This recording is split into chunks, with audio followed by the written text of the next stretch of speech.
Mga mahal na kapatid, dapat tayong magpasalamat ng marami sa Diyos na sa kabila ng maraming nagaganap na kapahamakan sa buhay at sa napakaraming suliraning bumabangon sa kasalukuyan, ay namamalaging buhay ang ating pananampalataya. Namamalagi kayo sa loob ng iglesia na taglay ang pag-asa sa lahat ng mga pangako ng Panginoon Diyos. Totoong napakabigat ang kasalukuyang dinaranas ng daigdig, lalong-lalo na ang ating bansang Pilipinas. Ang totoo ay marami ang nagtataka kung bakit sa kabila ng katotohanan ang Pilipinas ay nasa matinding paghihirap dahil sa pagbaksak ng kabuhayang bansa, ay siya pang inaabot ng sunod-sunod na mga kalamidad. Halos isang taon lang ang pagitan noong malakas na lindol dito sa pagsabog ng bulkan na naapektuhan kayo, mga taga-Tarlac, Zambales, hanggang Pangasinan at Nueva Ecija. Itinatanong ng mga tao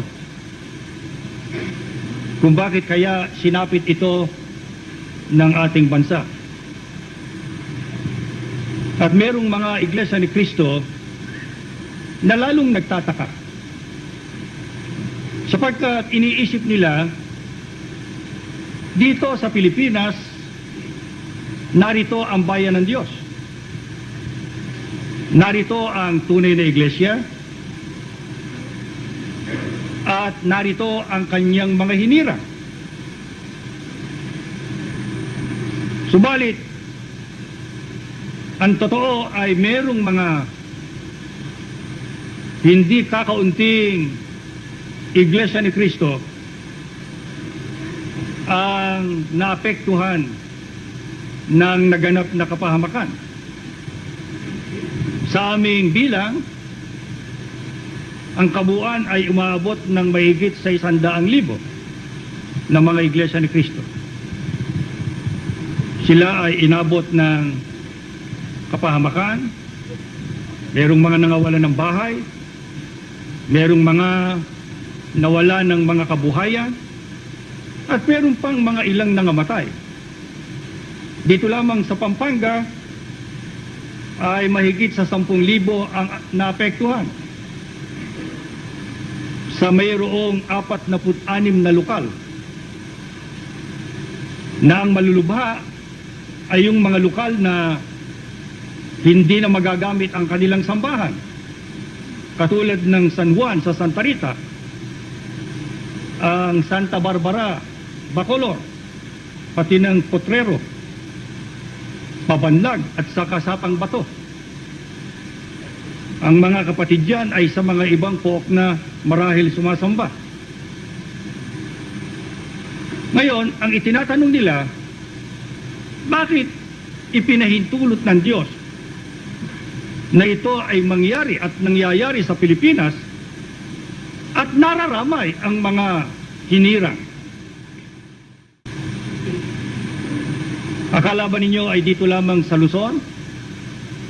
Gaya ng sabi ko sa inyo, noong lumindol, ang napinsalang mabuti ang Baguio at saka ang Nueva Ecija at hanggang sa Maynila. Dito sa pagsabog ng bulkan, naapektuhan ang mga malalaking probinsya sa Central Luzon. Ang Bisaya ay hindi rin ligtas sa kalamidad. Katatapos lang sa kanila ng isang napakalakas na bagyo na dumaan sa Cebu na nagbaksak ng marami nilang kabuhayan.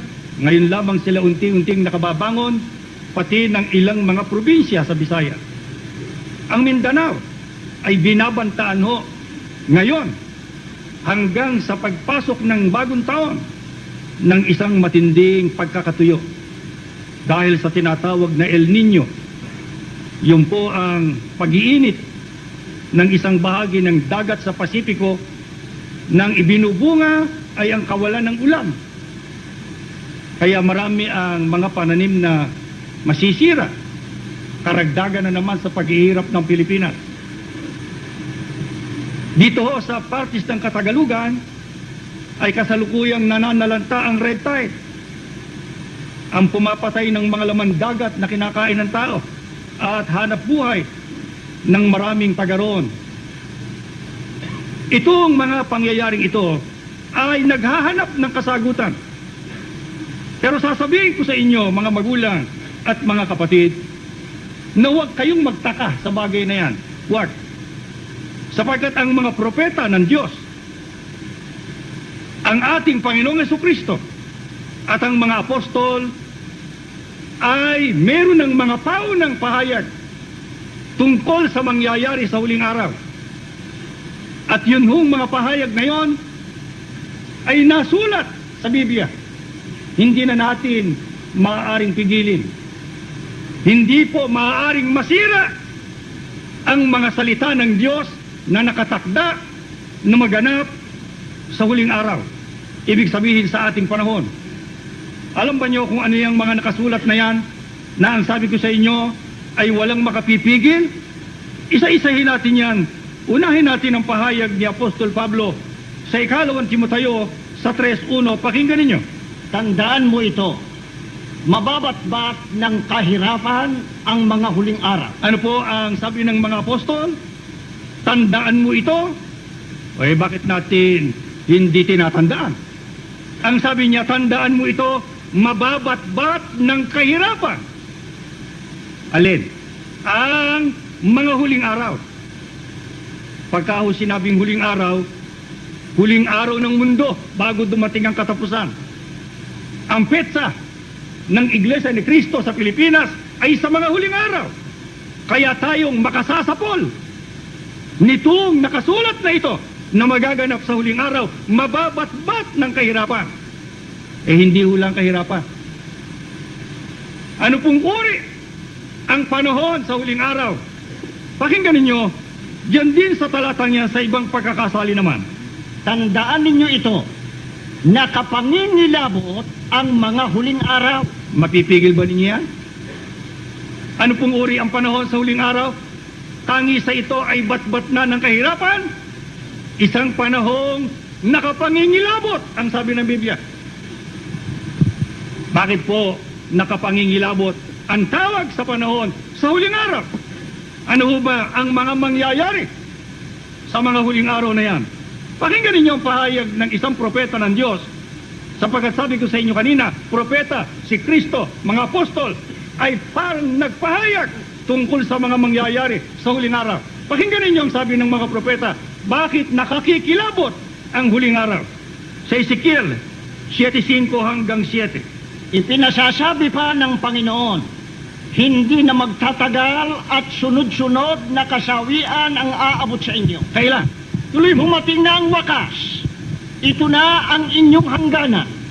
Dumating na ang inyong katapusan, mga mamamayan ng lupain. Dumating na ang panahon. Anong panahon? Malapit na ang araw ng kaguluhan. Ano po ang sabi ng Biblia? Bakit daw ho nakapangingilabot ang mga huling araw? Sapagkat itinasasabi ng Diyos na sunod-sunod na kasawian ang aabot sa tao. Kailan po magaganap ang sunod-sunod na kasawian? Pagka malapit na ang panahon ng wakas, pagka malapit na ang hangganan ng sanlibutan. Masisira ba yan? Pagka hindi naganap yan, eh hindi totoo Biblia. Pagka naganap yan, lalo kayong dapat sumampalataya.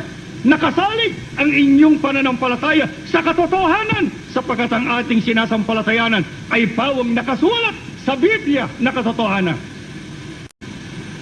Ano ho yung mga sunod-sunod na kasawiang yan na mangyayari pag malapit na ang wakas o sa mga huling araw?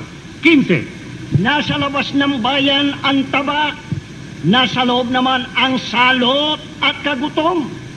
Ang nasa bukid ay namamatay sa tabak. Ang nasa loob ng bayan ay nauubos sa salot at kagutom. Hindi ho ba nangyaring lahat yan? Salot, tabak, kagutom? Ano po ang ibig sabihin ng tabak? Pagpatay. Kaya laganap ang terorismo sa buong mundo. Laganap ang karahasan sa Pilipinas. Nagpapatay ng Pilipino sa kapwa Pilipino. Merong mga taong labas. Merong mga rebelding sundalo. Ano po ang ginagawa? Pumapatay ng sagisag ay ang tabak. Hindi lamang tabak, salot. Yun hong mga peste. Yun hong mga red tide. Yun ho ay mga salot, yung mga tagtuyot. Yan ay mga salot. Yung iba't ibang uri ng mga sakit. Hindi pa ho nadidiscover ang lunas sa cancer ay meron pang mas malubha sa cancer ang AIDS.